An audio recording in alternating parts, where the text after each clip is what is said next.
ومن آياته أن خلق لكم من أنفسكم أزواجا لتسكنوا إليها وجعل بينكم مودة ورحمة إن في ذلك لآيات لقوم يتفكرون صدق الله العظيم.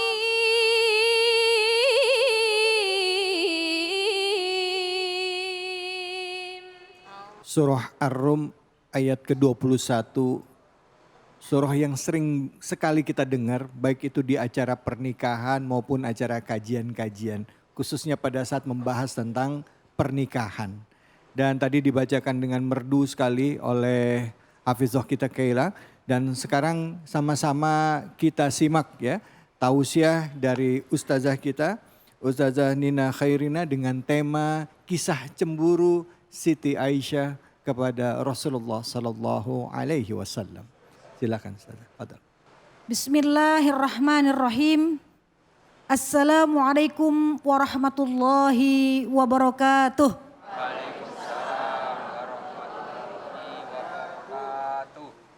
Hamdan wa syukran lillah, wassalatu wassalamu ala rasulillah, amma ba'du. Hadirin jamaah Cahaya Hati Indonesia yang dirahmati Allah, cemburu dan prasangka adalah dua hal yang hampir sama. Kenapa saya bilang hampir sama? Karena keluarnya dari tempat yang sama. Dari mana? Hati. Dari hati. Ya. Bedanya di mana? Bedanya cemburu itu didasari oleh cinta. Tetapi kalau prasangka didasari oleh sifat. Sifat baik maupun sifat buruk. Lalu sekarang di dalam rumah tangga itu boleh nggak kita cemburu? Bapak Ibu pernah cemburu? Sering jangan-jangan. Mas David pernah cemburu? Pernah, ada yang diomongin, ada yang enggak. Marah nggak kalau cemburu? Ada yang iya, ada yang enggak. Ada yang Jadi cemburu itu ternyata sih boleh-boleh saja Pak Bu. Ya. Asalkan masih dalam batas wajar, normal. Ya. Karena cemburu itu merupakan salah satu tanda cinta, salah satu ya. Salah satu tanda cinta. Ya. Sebab ternyata Allah juga memiliki sifat cemburu. Karena tanda cintanya Allah. Allah cemburu kepada siapa sih Bu? Kepada hambanya.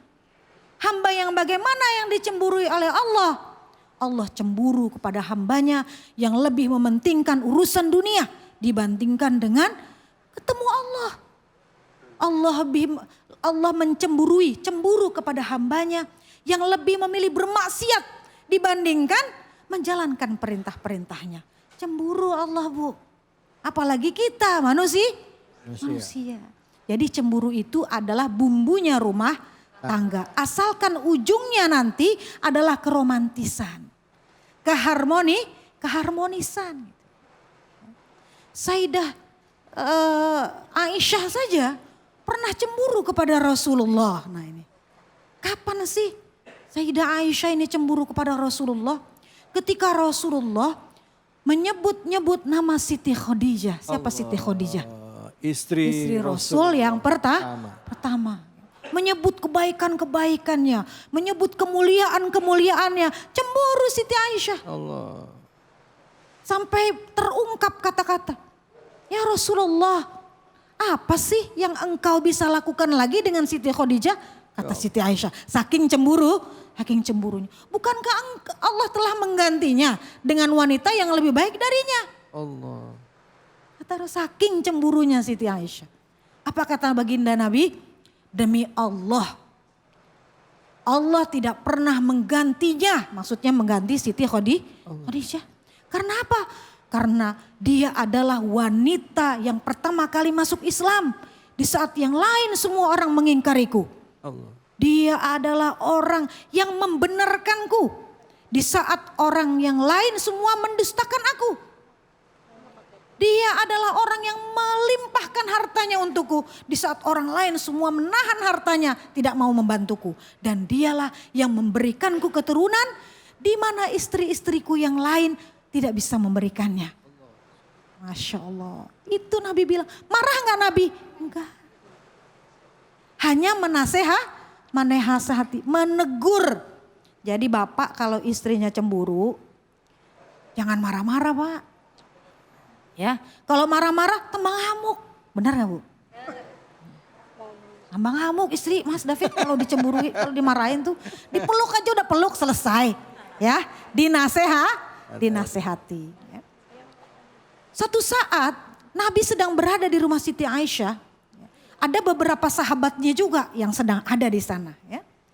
Kemudian datanglah orang suruhan membawa makanan buat Nabi ke rumah Siti Aisyah. Ternyata suruhan itu disuruh oleh siapa? Istri Nabi yang lain. Siapa? Sayyidah Zainab. Sayyidah Zainab, ya, Zainab binti Jahsy. Ketika Siti Aisyah tahu itu makanan dari Sayyidah Zainab, cemburu lagi Siti Aisyah. Masya Allah ya Bu, perempuan ya, rasanya ya. Cemburu lagi Siti Aisyah itu. Ditepis itu tangannya si pesuruh itu, sampai jatuh itu makanan. Piringnya sebelah dua deh, pecah. Marah gak Nabi? Enggak Pak, Nabi gak marah. Nabi ambil itu piring yang pecah, Nabi rekatkan lagi sama kedua tangannya begini, dipegangin sama Nabi begini. Diambilin lagi itu makanan yang jatuhan tadi ke dalam piring, disuguhin sama Nabi ke para sahabat. Sambil dipegangin piringnya, sampai para sahabat selesai makan. Kata Nabi apa? Makan. Ibu kalian sedang cemburu kata Nabi. Masya Allah, gak marah.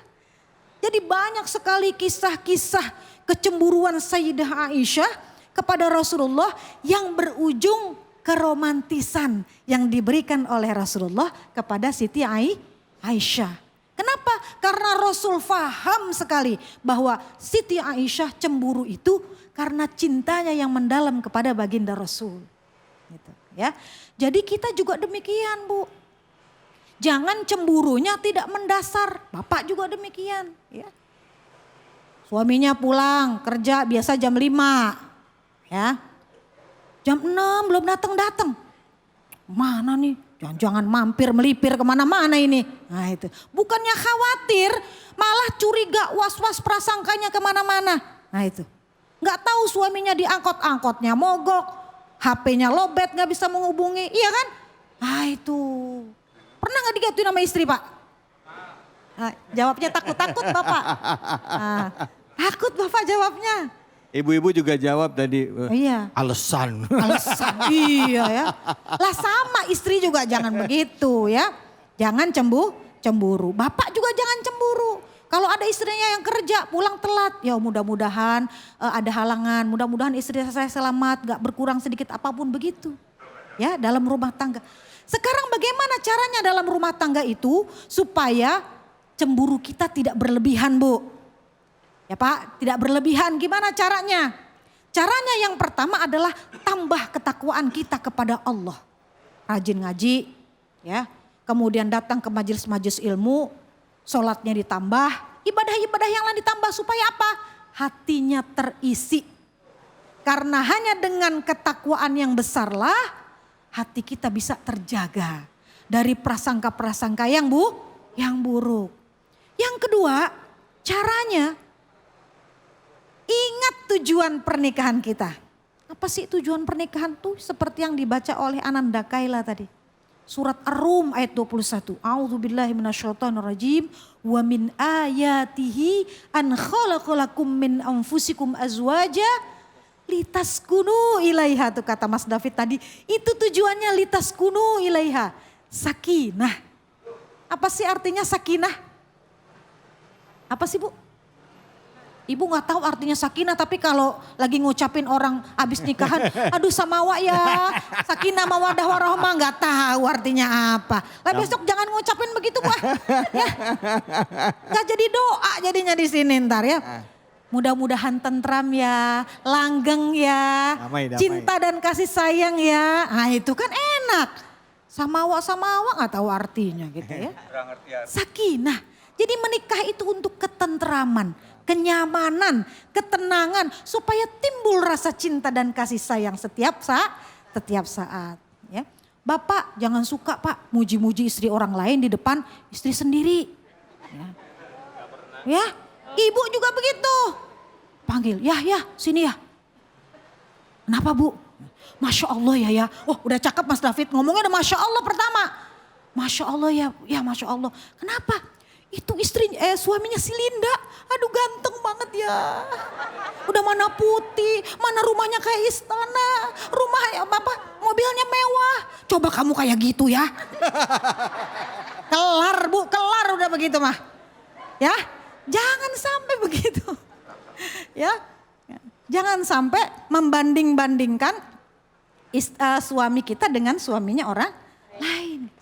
Dan yang ketiga, cara supaya cemburu kita tidak berlebihan adalah jadilah kita istri-istri yang solihah. Dan jadilah bapak suami-suami yang soleh. Apa sih cirinya suami yang soleh? Satu, suami yang soleh adalah suami yang bisa menafkahi keluarganya dari jalan rizki yang halal. Supaya apa? Supaya berkah rumah tangganya. Ya. Berkah. Yang kedua, suami yang soleh itu adalah suami yang selalu bekerja keras tanpa kenal mengeluh. Gak pernah berkeluh kesah. Ada gak suaminya yang bilang di rumah, aduh saya capek nih kerja mulu tiap hari, lembur mulu tiap hari. Kamu sih banyak permintaannya, jadi lembur terus saya tiap hari. Ada gak yang begitu? Bapaknya yang nyaut. Yang nyaut bapaknya. Ya. Berarti suaminya belum soleh itu. Ya. Nyesel dia ngomong ada tadi. Nyesel deh ngomong ya. Suami yang soleh gak pernah berkeluh kesah kata Bu Baiti. Suami saya emang bukan Pak Soleh Bu Sadah. Gitu. Suami saya namanya Pak Ahmad. Gitu. Bukan suaminya Pak Soleh. Jadi jangan sampai berkeluh kesah. Harus semangat. Yang terakhir ciri suami yang soleh itu adalah yang bisa mendidik istri. Pak, tugas Bapak mendidik istri. Mendidik anak-anak ke jalan agama. Supaya mereka bisa hidup di dunia ini sesuai dengan tuntunan agama. Tuh tugasnya. Supaya menjadi suami yang soleh. Istri jadilah istri solihah. Apa sih cirinya istri solihah? Ada 3. Kata Nabi, mantasurruka ida absorta. Istri yang selalu menyenangkan hati suami. Ya Allah. Ya, dipandang senang suaminya. Diajak ngobrol menyenangkan hati suaminya. Ya Allah. Pulang kerja capek-capek dikasih senyum senang hati suaminya. Ya salah. Jangan cemberut mulu Bu. Ya. Ini masih tanggal muda nih ya. Ntar begitu udah lewat tengah bulan aja cemberut aja. Gimana mau menyenangkan hati?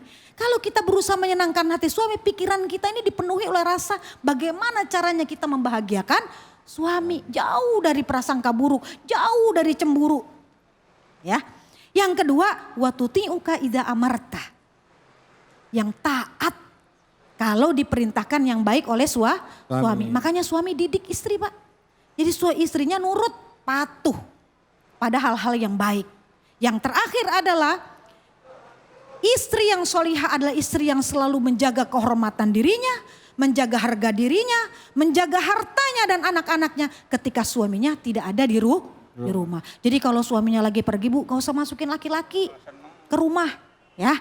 Takut timbul fitnah. Kecuali di rumah lagi banyak orang, nah itu gak ada fitnah. Silakan. Jadi kalau kita sudah menjalankan hal ini, kita sudah tambah ketakwaan, kita sudah ingat tujuan pernikahan, kita sudah menjadi istri solehah dan suami yang soleh. Insya Allah itu akan menghindarkan kita dari cemburu yang berlebihan, yang tidak proporsional, yang tidak berujung pada penambahan keromantisan dan keharmonisan rumah tangga kita.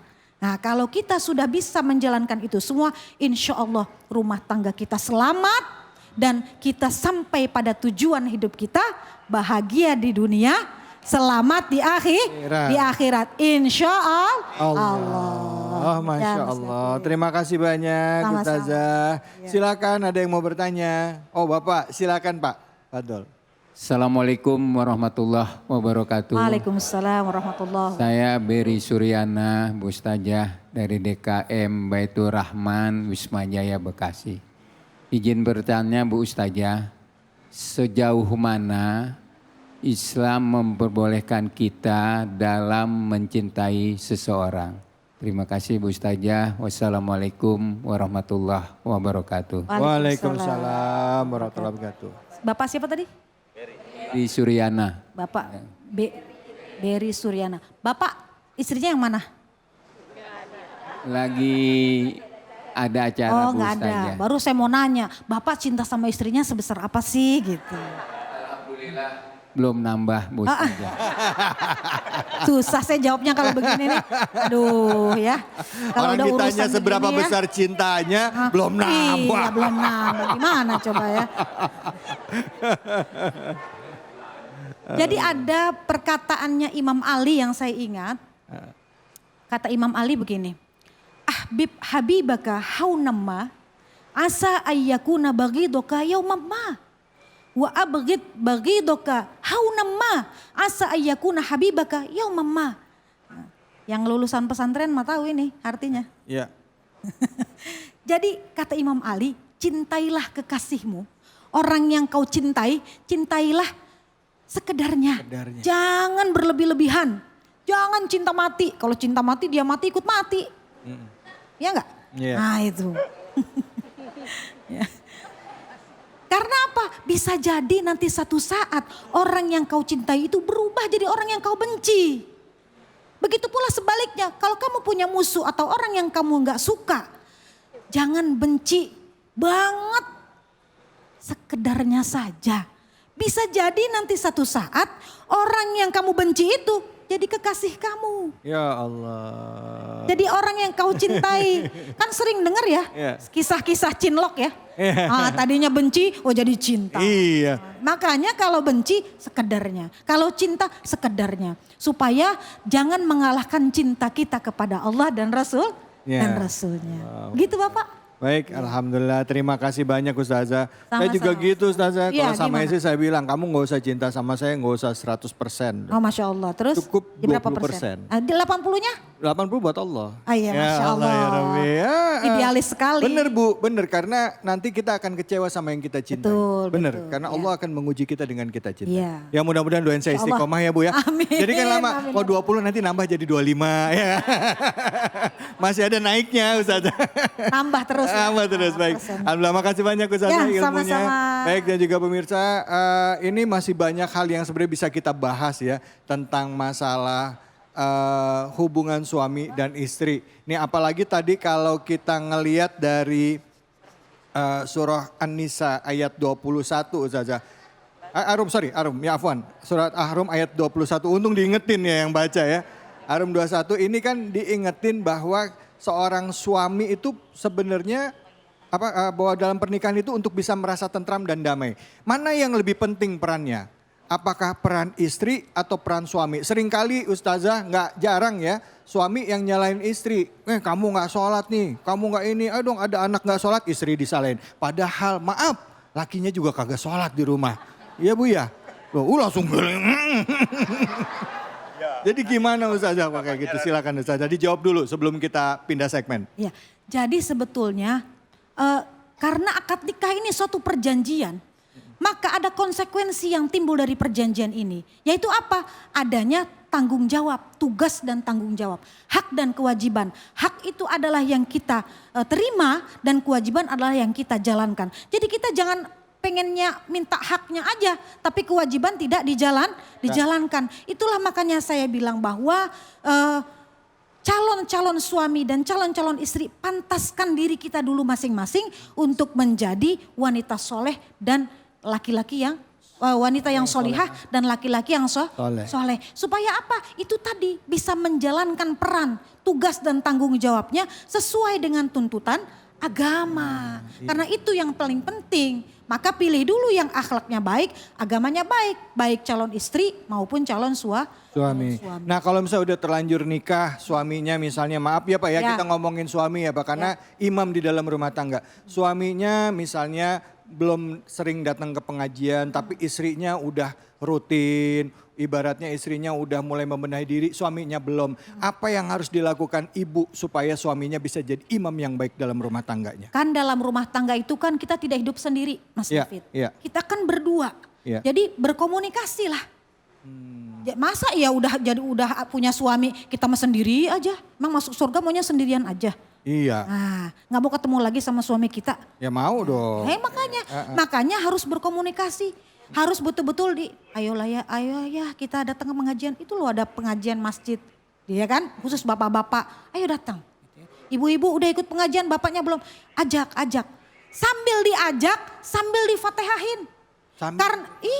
Sambil diajak, sambil baca Fatihah. Kenapa? Karena doa kita untuk suami kita, begitu pula doa suami untuk istri, itu nyambung terus sampai liang lahat. Allah. Nggak ada putusnya.